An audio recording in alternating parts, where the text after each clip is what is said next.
My name is Lillian May Carter, and I am 89 years old. I never believed I would live long enough to tell this story. For many decades, it lived only inside me, quiet, aching, like an ember that refused to die. But the truth has a way of following us, just like the past follows the light of memory, no matter how far we run.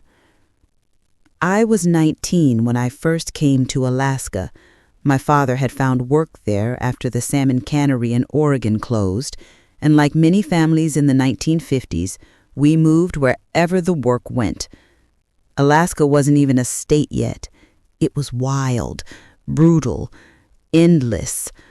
The kind of place where winter decided who lived and who didn't. The cold could bite bone.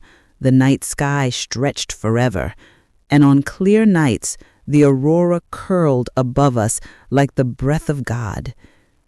It was frightening and beautiful and lonely. Then I met him. His name was Daniel Reed. He was 21, tall, with dark hair and earnest eyes that looked as if they held storms. He had arrived a year before us, working as a surveyor for a railroad project. But what struck me wasn't his strength, it was his silence. A silence that wasn't empty, but full, heavy, like he was carrying something unseen. He barely spoke when we first met. I was gathering supplies at the trading post when he offered to help carry my crates through the snow. His voice was soft, almost unsure, like he hadn't used it for a while. He walked beside me slowly, as though he was afraid to move too fast, afraid to break something delicate in the air. We became friends, quiet friends.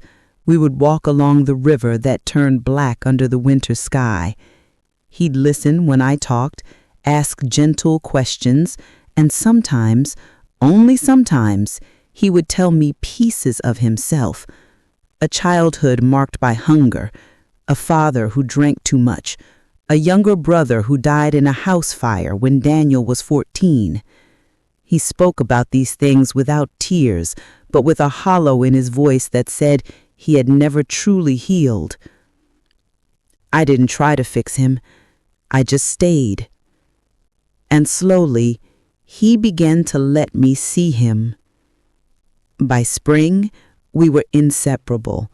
We attended church potlucks together, walked miles through flowering forests, watched the first wildflowers push stubbornly through the melting snow.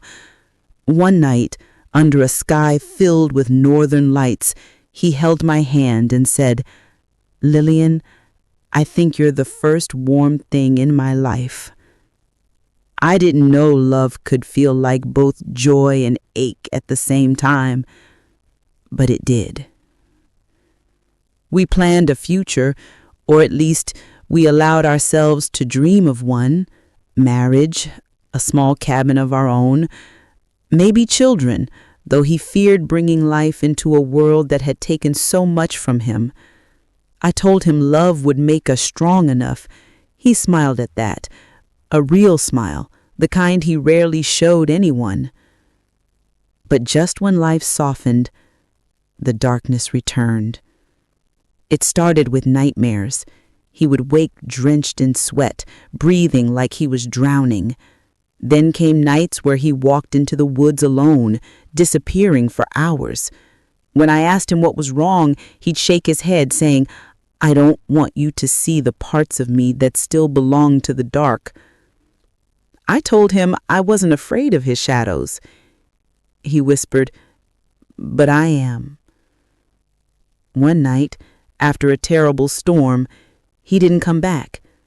The snow swallowed sound, and the wind howled like a wounded thing. Men from the town searched for him, calling his name into the trees, scraping lantern light across the drifts. I walked until my feet froze, whispering his name like a prayer. We found him shivering near the riverbank, half-conscious, frostbitten, eyes full of terror. He kept saying, I didn't mean to go. I didn't mean to leave you." He clung to me as if I were the only thing anchoring him to the world. But something inside him had broken. The doctor called it melancholia. Today they'd call it depression, trauma, survivor's guilt. Back then, people treated it like a shameful weakness, something to hide, something to fix with silence. Daniel believed them. A month later, he disappeared for real. He left a note on my family's doorstep. "You deserve someone whole. I am too broken to build a life with you. If I stay, I will only bring you pain. Forgive me." He walked away, into the wilderness, into the world, away from me. For years, I didn't know if he was alive or dead. I checked every passing mail cart for letters. I asked travelers if they'd heard of him. I whispered his name into the wind, hoping the aurora would carry it back. But silence grew like snow over footprints, and eventually I learned to live with it. At 26, I married a man named Arthur. Kind, patient, gentle, not a blazing love, but a steady one. Life with him was warm and predictable.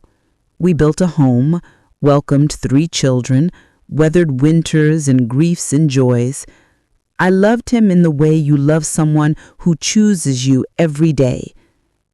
But in the quiet moments, I still saw Daniel's eyes. Decades passed. Alaska became a state. My children had children. Arthur grew sick and died at 69, holding my hand as though letting go would send him into a storm. I mourned him deeply, but I also mourned the girl I used to be. Then, on a cold autumn evening, 40 years after Daniel walked away, someone knocked on my door.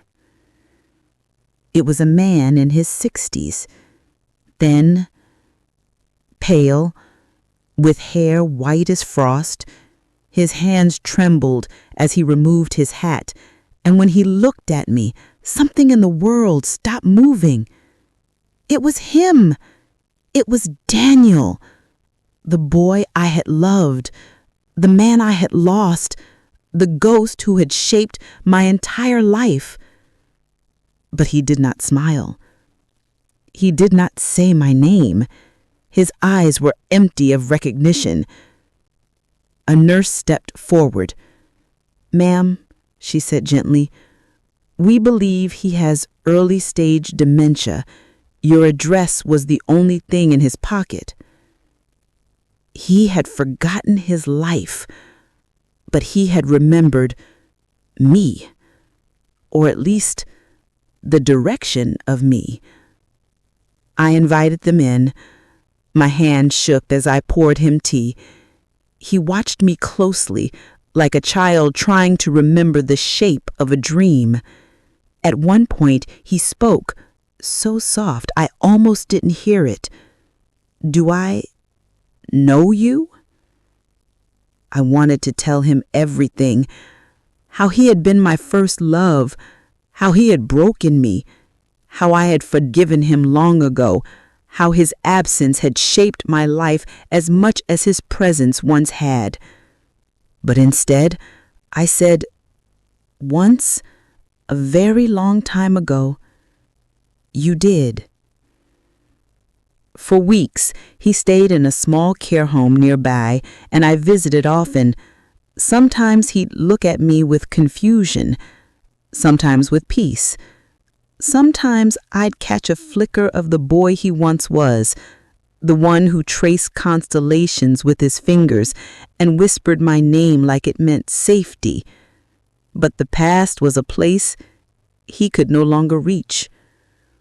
One evening, as snow fell thick against the windows, he asked, "Did I ever love somebody?" My heart cracked. I whispered, "Yes, very deeply." His voice trembled. "Did she wait for me?" A tear slipped down my cheek. "All her life." He smiled, a faint, weary smile, and whispered, "Did I ever love somebody?" I brushed his hair back and said, "Yes, very deeply." His voice trembled. "Did she wait for me?" A tear slipped down my cheek. "All her life." He smiled, a faint, weary smile, and whispered, "I hope she forgave me." I brushed his hair back and said, "She did, long before you